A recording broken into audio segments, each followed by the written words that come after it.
Столица впервые приняла участие в другой акции – Всемирной ночи Гарри Поттера. Какая из книг Джоан Роулинг взята за основу в этом году и какую школу магии чаще всего выбирают якутские волшебники – сюжет Полины Долинской. В этом году она посвящена турниру 3 волшебникам третьей книги Гарри Поттера «Гарри Поттер и узник Азкабана». Возрастная категория всех участников от 5 лет и старше. Сюда приходят фанаты, поклонники и знатоки этих замечательных историй про мальчика, который выжил. Нам удалось познакомиться с двумя девочками, с двумя маленькими волшебницами – Алина и Амелия. Почему вы решили принять участие во Всемирной ночи Гарри Поттера? Потому что мы любим Гарри Поттера, смотрим и читаем, и хотим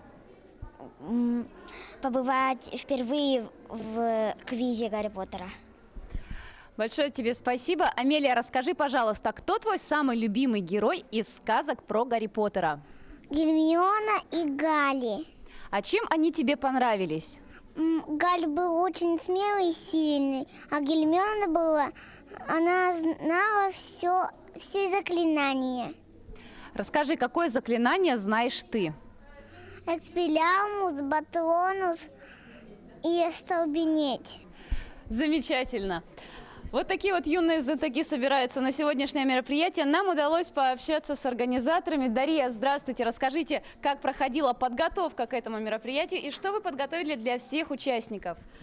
Здравствуйте. Впервые Якутск присоединился ко Всемирной ночи Гарри Поттера.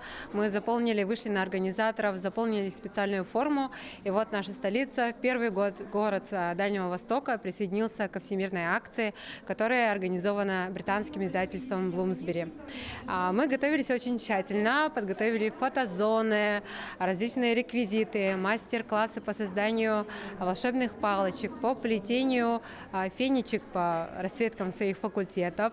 Настольная игра «Монополия» представлена по Гарри Поттеру у нас в игротеке. Также коллекционеры представили свои собранные за многие годы коллекции. Была викторина, и также завершится все это акцией с зажжением волшебных палочек, либо фонарей, либо телефонов в честь Всемирной ночи Гарри Поттера. Также все участники могут примерить на себя распределяющую шляпу и узнать, на какой же факультет их отправит шляпа.